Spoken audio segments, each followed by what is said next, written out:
Today I'm reviewing the Synido Livemix Solo, a 47 audio interface that claims studio quality recording.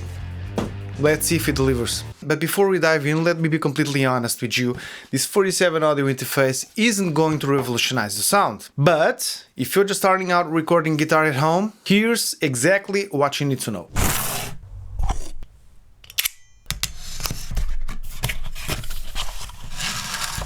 We have the interface itself. Feels pretty lightweight, mostly plastic construction as expected at this price point. It also comes with a sticker, a stereo jack adapter, and a USB-A to USB-C cable. Build quality is what you'd expect for $47. It's not going to compete with the Focus Scarlett Solo in terms of build, but for a beginner setup, it looks functional. This is 24-bit audio with 192 kilowatts resolution. So it has two inputs. One is XLR for microphone. You can plug a jack as well. Here you plug a jack in the other inputs for instruments. In the XLR option, you have here the phantom power. If you're using a condenser mic, of course, if it's a dynamic microphone, you can just turn it off. Then you have the volume for the microphone. And here is the second input. You can control the volume here as well.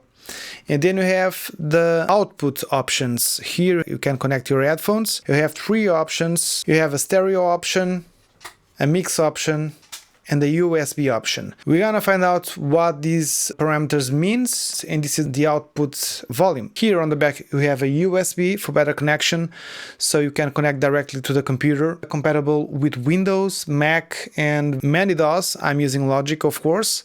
You have here as well two outputs, left and right for the speakers. You have a rubber fit, no extra power supply needed because you just connect it through an USB. And let's just test it out. Now let's see how easy this is to set up, this little box. I'm going to connect my Telecaster and see if this is really plug and play like they claim. I'm going to connect the USB-C here. USB-C. So and USB, it goes here into my dock. Connect it. Let me see. It has power. Okay, great. So now we need to connect the speakers. Sorry about the mess. I don't know how the other guys just keep it so neat, but for me it's been a little bit messy. I'm using the S5 to my guitar, the Velton GP5, so it goes from here to the Synido and the speakers. I think this is maybe this one, and I'm gonna connect as well the transmitter. It's connected. Okay, so far so good. The computer recognized it immediately. No driver installation needed on my Mac. Here is the Synido on the outputs, here on the input. This is really no driver installation needed. I'm gonna check on my Logic Pro and Synido Livemix Solo on and ready to use it. So I think that was a little bit of a bummer for me. I connected my speakers to the back of the unit, and as soon as I connected and put some sound, I was just blessed with sound. I was not expecting that. I was expecting to control the volume with this knob, but this knob doesn't really work for the speakers. This only works for the headphones. So it would be nice if they could include a knob for the headphones and a knob for the speakers, so you could control both. I'm going to use the headphones because the HS7s have a volume knob on the back of the speaker where I can control the volume, but that's just too much work. If you don't have speakers with a volume knob, you're gonna be stuck in this because you're gonna be obliged to use just only the headphones, or you have to buy another unit or something just to control the volume of the output of this thing that it's a blast. The other thing I find really weird is that I don't know really what the USB option is. That's not on the manual as well. It would be nice if they could include some specifications. I find that the option mix is the one with stereo, and the stereo option I just could hear on one side. I don't know why. Well, this works just really like a pad. It boosts a little bit of decibels. About the latency, I haven't noticed any latency. That is really nice. Now I'm gonna add the guitar.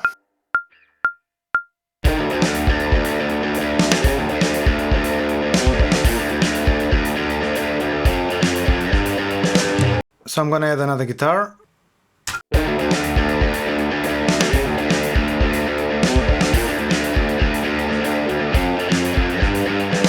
Now let's put one guitar to the right, the other one to the left, so I get a wider sound, a wall of guitar sound. The bass is already working and I'm using the MPEG B15.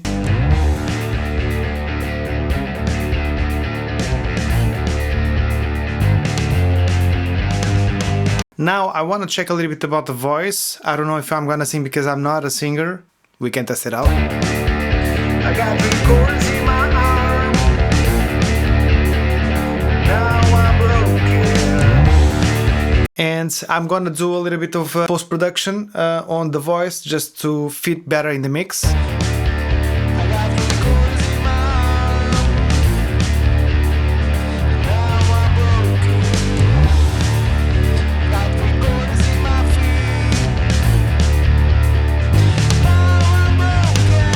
Now I want you to see if you find any noise floor.